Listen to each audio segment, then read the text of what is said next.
This project is too easy, I said, pointing at the glowing screen where the system architecture was displayed. We've been overthinking it. These redundancies here and here, they're creating bottlenecks. I could streamline this in 3 days. Instead of the 3 months we've scheduled. The conference room fell silent. 12 pairs of eyes darted between me and Petra, our project manager. Her smile vanished as she studied me with narrowed eyes. Too easy? Petra's voice was dangerously soft. We've been developing this integration for months. The client has invested $9 million.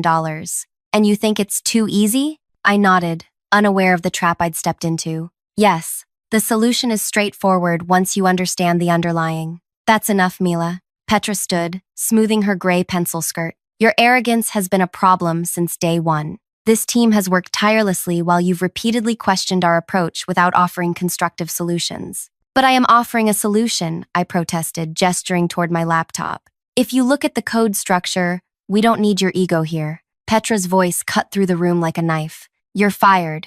Please clean out your desk immediately. Security will escort you out. The room temperature seemed to drop 10 degrees. My colleagues stared at their laptops, unwilling to meet my eyes. Only Dev, our junior programmer, looked horrified. I should have argued, should have demanded to speak with the CTO, should have insisted they look at my solution. Instead, I smiled. As you wish, I said quietly, gathering my things. Something in my calm response made Petra's eye twitch. As security walked me to my desk, I knew exactly what would happen next. The project would collapse without my expertise. Not because I was irreplaceable, no one ever is, but because I was the only one who truly understood the architectural flaw at the heart of their approach. 12 days later, my phone lit up with Petra's name. By then, the $9 million project had spectacularly imploded during the client demonstration, and she was begging me to come back. But I wasn't interested in going back. I was interested in something much more satisfying.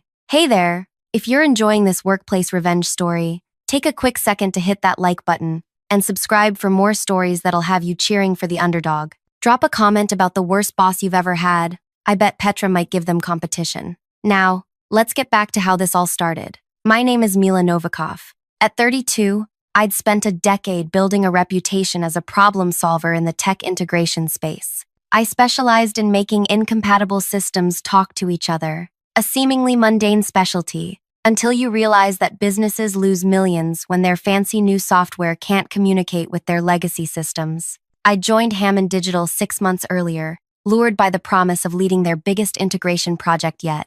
A national healthcare provider needed their patient management system to work seamlessly with their accounting, pharmacy, and insurance verification platforms. Previous attempts had failed spectacularly. We need fresh eyes. Oliver, the hiring manager, had told me. Someone who can think differently. That should have been my first warning.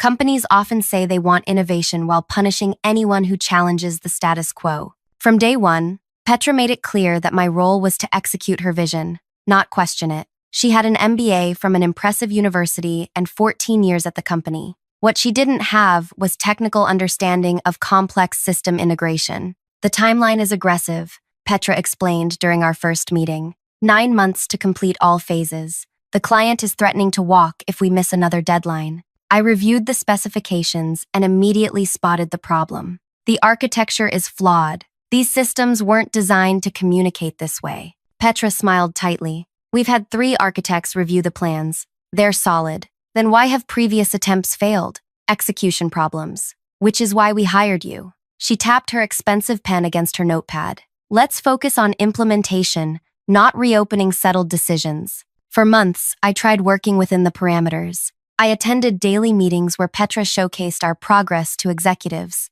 I watched her take credit for insights I'd shared privately. I stayed late fixing problems that could have been avoided with a better foundation. When I raised concerns in team meetings, Petra would interject, "Let's take this offline, Mila." Those offline conversations never happened. As the deadline approached, testing revealed critical failures, data, corruption, security vulnerabilities, random system crashes. These are implementation bugs, Petra announced to the team. Mila's team needs to work weekends until they're resolved. My team, 3 junior developers who looked as exhausted as I felt, nodded dutifully. That night, I worked until 3 a.m. identifying the root cause, exactly what I'd flagged in my first week. The architecture itself was fundamentally incompatible with what they were trying to achieve. But I also discovered something else, a surprisingly simple solution. Instead of forcing direct communication between incompatible systems, we could build a lightweight translation layer, an elegant bridge that would transform data into formats each system could understand.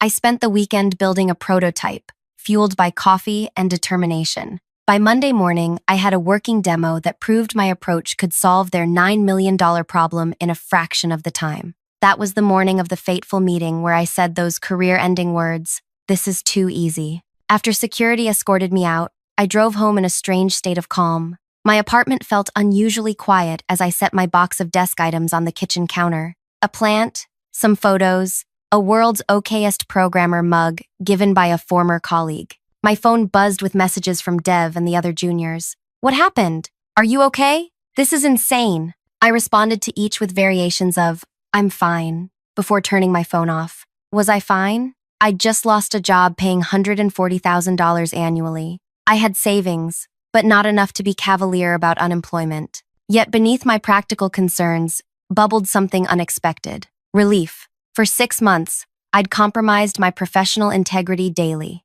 I'd watched a deeply flawed project march toward inevitable failure, while my warnings went unheeded. 3 days passed with no contact from Hammond. I updated my resume, reached out to contacts, and tried to ignore the sinking feeling that Petra might be controlling the narrative about my departure. On day 4, Dev called from an unknown number. "They're saying you quit because you couldn't handle the pressure," he whispered. "Petra told everyone you had a breakdown during the meeting. That's not what happened."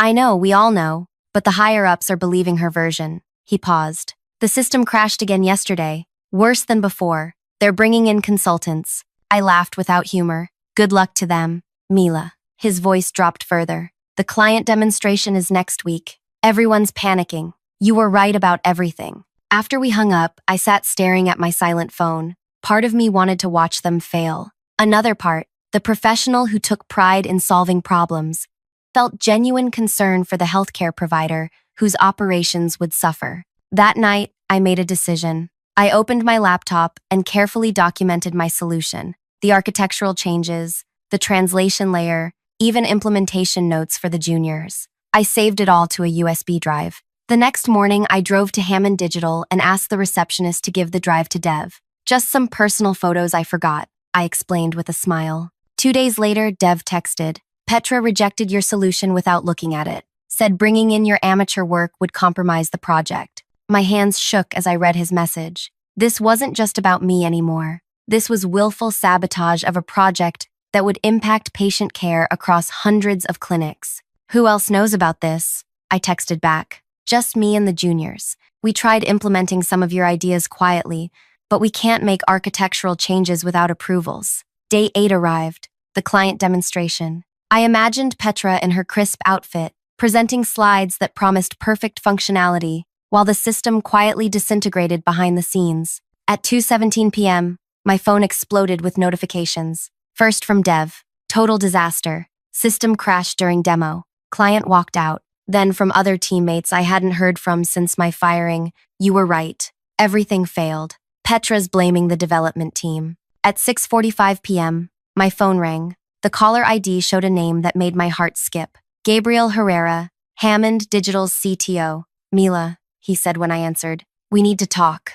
The way Gabriel said my name, tired, almost pleading, told me everything I needed to know about the state of the project. "I'm listening," I replied, keeping my voice neutral. "The demonstration was," he paused, searching for words. "Problematic. That's one way to put it. Mila, I'll be direct. The client is threatening to pull out completely. $9 million and a 3-year relationship on the brink of collapse." His voice dropped lower. "I need to understand what happened with you and Petra." I closed my eyes, choosing my words carefully. "What did Petra tell you?" "That you became combative in meetings, refused to follow the project methodology, and ultimately quit when asked to be a team player." A laugh escaped before I could stop it. "Is that what she said?" I'm gathering information from all sides before making decisions. The exhaustion in his voice was palpable. "Can we meet? Off-site, if that makes you more comfortable." We agreed on a coffee shop downtown for 8 a.m. the following morning. As I hung up, a mixture of emotions swirled through me.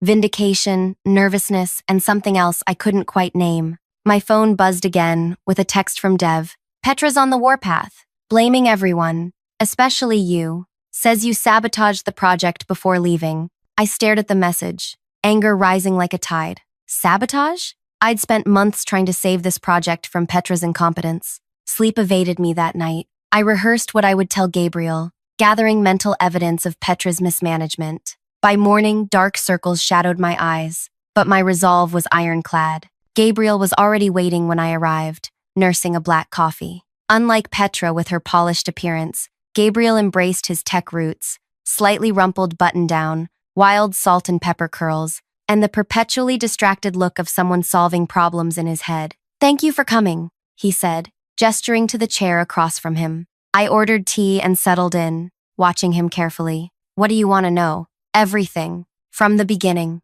For the next 30 minutes, I walked Gabriel through my 6 months at Hammond. The initial excitement, the gradual realization that Petra was out of her depth, technically, the systematic dismissal of my concerns, the growing evidence that the project architecture was fundamentally flawed. Gabriel listened intently, occasionally asking clarifying questions but never interrupting my flow. When I described my simple solution, the translation layer that could save the entire project, his eyes lit with understanding. "You actually built a working prototype?" he asked. "I did, and I tried to share it, even after being fired. I sent a USB drive with the complete solution and implementation notes." Gabriel's expression darkened. "I never saw this. No one on the executive team did." Petra intercepted it, told my colleagues it was amateur work that would compromise the project. He rubbed his temples. "Mila, we need your solution. The client has given us 2 weeks to demonstrate a working system, or they walk." I took a slow sip of tea.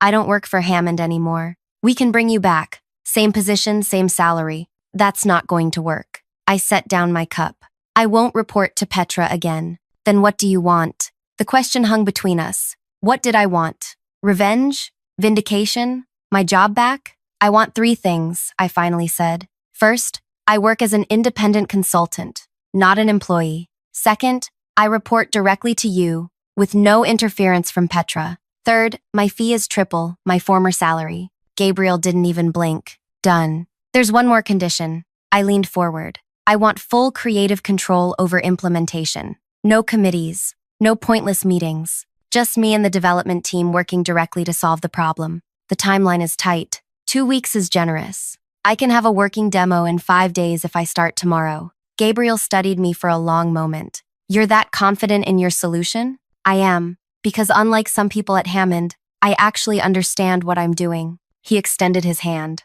"We have a deal. I'll have legal draw up a consulting contract today." As we shook hands, my phone buzzed with an incoming call. Petra's name flashed on the screen. Gabriel raised an eyebrow. "Aren't you going to answer that?" I declined the call with a swipe of my finger. "No need. I'll be seeing her soon enough." The next morning, I walked into Hammond Digital as a consultant rather than an employee. The receptionist, clearly briefed on my return, handed me a visitor badge and directed me to the main conference room. Inside waited Gabriel, 3 executives I recognized from my hiring process, and Petra. Her face when I walked through the door was worth every moment of unemployment I'd endured. "What is she doing here?" Petra demanded. Half rising from her seat, Gabriel cleared his throat. "Mila has been engaged as a special consultant to address the critical issues with the healthcare integration project." "That's my project," Petra said, her voice rising. "If anyone's bringing in consultants, it should be me."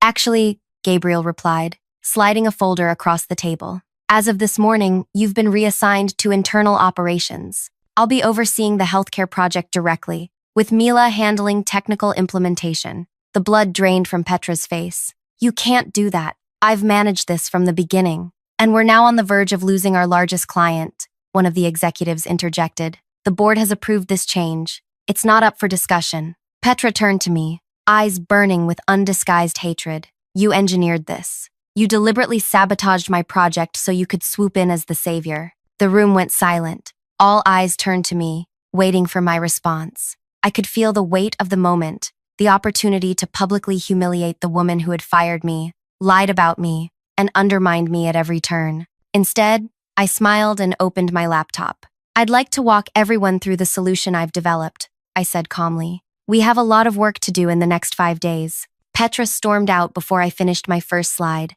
No one moved to stop her. For the next 5 days, I lived at Hammond Digital. Dev and the junior developers worked alongside me, their enthusiasm growing as they saw the elegant simplicity of my solution take shape. We ordered takeout, worked through nights, and gradually transformed the broken system into something functional. On day 4, Gabriel stopped by our work area, now cluttered with empty coffee cups and whiteboards filled with diagrams. "How's it going?" he asked, surveying our progress. Dev answered before I could. "It's incredible. The translation layer works exactly as Mila designed it. We've already integrated 3 of the 4 systems." Gabriel turned to me. "The client presentation is tomorrow at 2 p.m. Will you be ready?" I nodded, exhaustion and anticipation mingling in my veins. "We'll be ready." What I didn't tell him was that we were already finished. The core solution had been completed the previous night. We were now adding refinements, improving performance, strengthening security. As Gabriel turned to leave, I called after him. "Will Petra be at the presentation tomorrow?" He paused. "Do you want her to be?" I thought about it for a moment. Yes, I think she should see this. That night, as the others finally went home to shower and change before the big presentation, I stayed behind. Alone in the quiet office, I put the finishing touches on my demonstration and prepared my slides. My phone buzzed with a text from an unknown number. "You won't get away with this. I built my career on this project. You've ruined everything. Petra." I stared at the message, tempted to respond, but ultimately deciding against it. Tomorrow would be response enough. At 1:30 p.m. the next day, Hammond's largest conference room, filled with executives, team members, and most importantly, representatives from the healthcare client. Gabriel introduced me simply as the technical lead who will be demonstrating our solution. As I connected my laptop to the projector, I noticed Petra slip into the back of the room, arms crossed tightly across her chest. Our eyes met briefly before she looked away. "Thank you all for coming," I began, surveying the room. "Today I'll be demonstrating a working integration between your patient management system and the supporting platforms." The client representatives exchanged skeptical glances. After months of failures, their patience had clearly worn thin. "Before I begin," I continued, "I want to acknowledge that this project faced significant challenges. The solution I'm about to show you represents a complete architectural redesign completed in just 5 days. I clicked to the first slide, showing a simple diagram of my translation layer approach. The key insight was recognizing that we didn't need to force these systems to speak directly to each other. Instead, we built a lightweight translation layer that transforms data into formats each system can understand. For the next 20 minutes, I walked them through the solution, demonstrating live integration between systems that had previously failed catastrophically. With each successful demonstration, the energy in the room shifted from skepticism to cautious optimism to outright excitement. When I finished, the lead client representative, a stern woman who hadn't smiled once during my entire presentation, leaned forward. "Can we test it ourselves?" she asked. "With real scenarios?" "Absolutely," I replied, sliding my laptop toward her. "Try anything you want." For the next hour, the client team put the system through increasingly complex scenarios. Each time, the integration performed flawlessly. By the end, even the stern representative was smiling. "This is exactly what we've been asking for," she said, looking at Gabriel. "How did your team accomplish in 1 week what couldn't be done in 6 months? Before Gabriel could answer, I spoke up. "Sometimes the simplest solutions are hardest to see when you're too close to a problem. Fresh perspectives can make all the difference." My eyes drifted to the back of the room, where Petra stood watching, her expression unreadable. As the meeting concluded with handshakes and relieved smiles, she slipped out without a word. Gabriel approached me as the room cleared. "The client is thrilled. They're not only keeping the contract, they're discussing expanding it to include their regional networks." He lowered his voice. "That would double the project value." I nodded, suddenly exhausted as the adrenaline of the presentation faded. "I'm glad it worked out." "About your consulting arrangement," Gabriel continued, "we'd like to discuss making it permanent. A new position, Technical Solutions Director, reporting directly to me." Before I could respond, a commotion erupted in the hallway. Raised voices, one of them unmistakably Petra's. Gabriel excused himself to investigate, leaving me alone with my thoughts. The solution had worked perfectly. The client was satisfied. I had been vindicated in the most public way possible. So why did victory feel so hollow? I walked into the hallway to find Petra confronting Gabriel, her voice pitched high with desperation. You can't just erase 6 months of my work, she was saying. I built this project from the ground up. I secured the client. I nearly lost us the largest contract in company history, Gabriel finished quietly. Petra, this isn't the place for this conversation. She spotted me, and her eyes narrowed. This was your plan all along, wasn't it? Undermine me at every turn. Get yourself fired to create a crisis, then swoop in as the savior. Several employees had stopped to watch the confrontation. Dev and the junior developers stood nearby, expressions uncomfortable but defiant. Petra, I said evenly, the only person who undermined you was yourself. You ignored valid technical concerns. You hid problems from leadership. You intercepted solutions that could have saved the project weeks ago.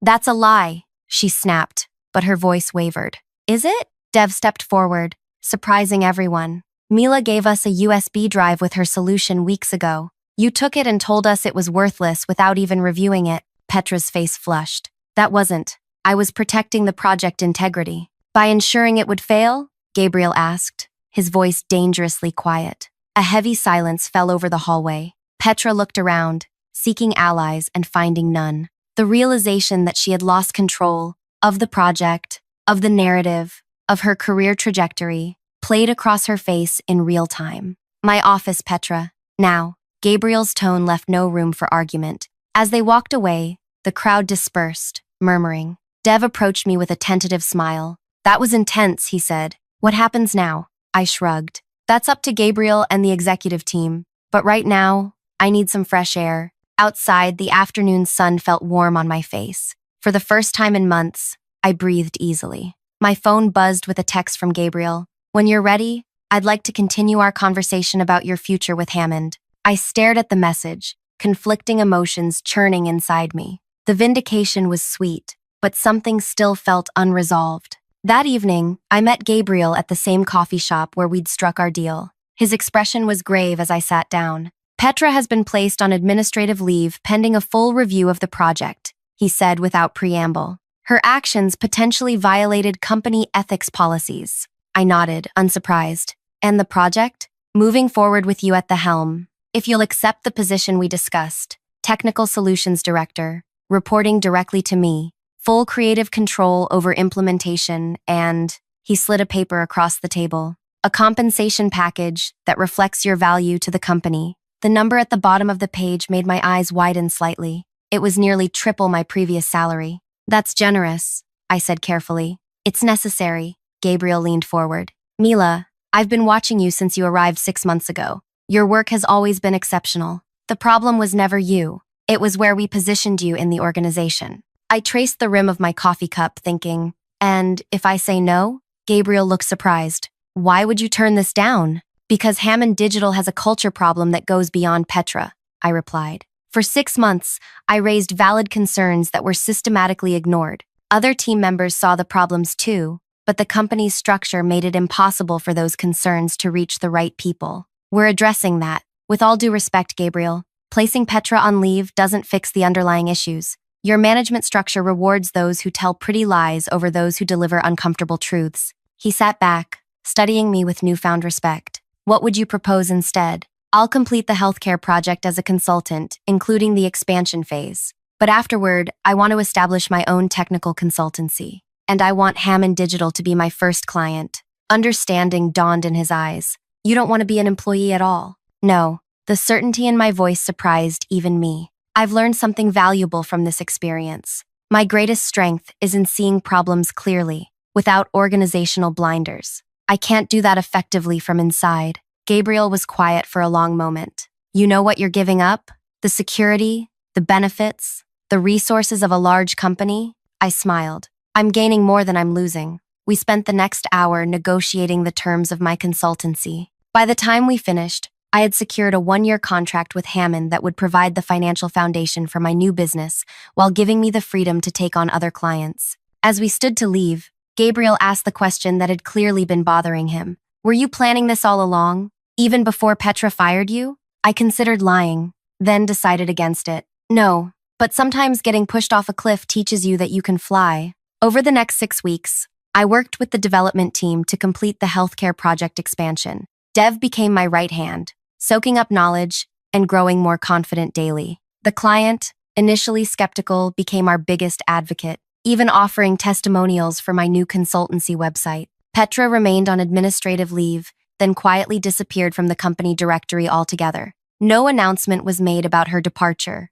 a corporate vanishing act designed to minimize disruption. One rainy Tuesday, as I was finishing documentation for the project handover, Dev appeared at my temporary office door. "You're really leaving, aren't you?" he asked, leaning against the doorframe. "Starting my own thing," I corrected. "Actually, I wanted to talk to you about that." His eyebrows rose. "Me? I need a senior developer for my consultancy, someone who understands complex integrations and isn't afraid to speak truth to power." I smiled at his shocked expression. "Interested? Are you serious?" "Yes, absolutely yes." "Good, because I've already negotiated with Gabriel to bring you on. 30% salary increase, more flexible hours, and equity in the new company." Dev's face lit up, then suddenly turned serious. "Wait, did you plan this too? Taking me with you?" I laughed. "Let's just say I recognize talent when I see it, and loyalty." That afternoon, I cleaned out my temporary workspace for the second time. As I was leaving,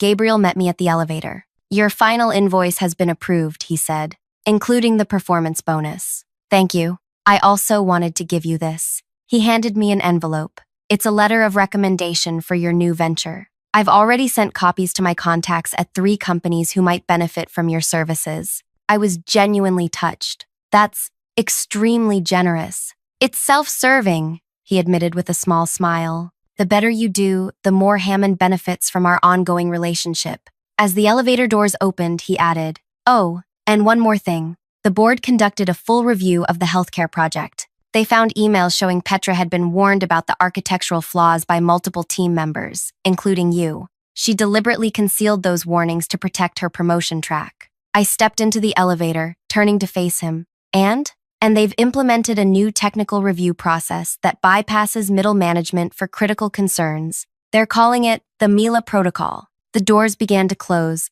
but I held them open with one hand. "Gabriel, may I ask you something? That day in the coffee shop, when I told you I could fix the project in 5 days, did you believe me?" He considered the question. "I believed you believed it. That was enough to take the chance." I nodded, releasing the door. "That's the difference between you and Petra. You were willing to listen." 3 months later, Novikov Solutions had 5 clients, including Hammond Digital, and a growing reputation for solving impossible integration problems. Dev had brought 2 of his junior colleagues aboard, and we'd moved into modest but functional offices downtown. I was reviewing a potential new client proposal when my phone rang with an unknown number. "Mila Novikov," I answered. "Miss Novikov, my name is Tara Wilson. I'm the CIO at Meridian Health Systems." I straightened in my chair. Meridian was one of the largest healthcare providers in the country, exactly the type of client I hoped to attract. "How can I help you, Miss Wilson?" "We're having integration issues with our patient management system. Your name was suggested by several sources, one quite insistent source, actually." "Oh, who was that?" "Petra Crane. She's our new project manager." My breath caught. "Petra works for you?" "Started about a month ago. Came highly recommended from her previous position." There was a pause. "Is there a problem?" I leaned back in my chair, mind racing. Petra had landed at Meridian, with a falsified recommendation, no doubt, and was now facing the same technical challenges that had been her undoing at Hammond. And she had recommended me. "Miss Wilson, I'm very familiar with these integration challenges," I said carefully. "In fact, I recently completed a similar project for another healthcare provider." "Excellent. Could we schedule a meeting next week to discuss your approach?" "Of course. But I should mention, I'd need to work directly with your technical team, and I'd report my findings directly to you, not through project management." "May I ask why?" I thought about Petra, her ambition, her technical blindness, her willingness to sacrifice others to protect herself. And now she had recommended me, knowing I would discover the issues at Meridian. Was it surrender? Sabotage? Or had she actually learned something? "Let's just say it ensures the most efficient communication," I replied. "And Miss Wilson, please tell Petra I look forward to working with her again." As I hung up, I couldn't help but smile. Perhaps this was the real revenge, not destroying Petra's career, but being so undeniably good at what I do that even my enemies became reluctant allies. Dev poked his head into my office. New client? Potentially. A big one. I spun my chair to face him. With an interesting complication. The best ones always have those. He grinned. That's why they need us. That night, as I updated our company's project board with the potential new client, my phone buzzed with a text from the same unknown number Petra had used months ago. This one really is too hard, don't let me down. I stared at the message for a long moment before typing my reply. Nothing is too hard. Some things are just too important to get wrong. If you've enjoyed watching Mila's journey from fired employee to successful business owner, hit that like button and subscribe for more stories about turning setbacks into comebacks. Have you ever had someone who tried to hold you back actually become the reason for your success? Share your experience in the comments. Sometimes our greatest obstacles become our greatest opportunities. Until next time, remember that the best revenge isn't just success, it's success so undeniable that even your enemies can't ignore it.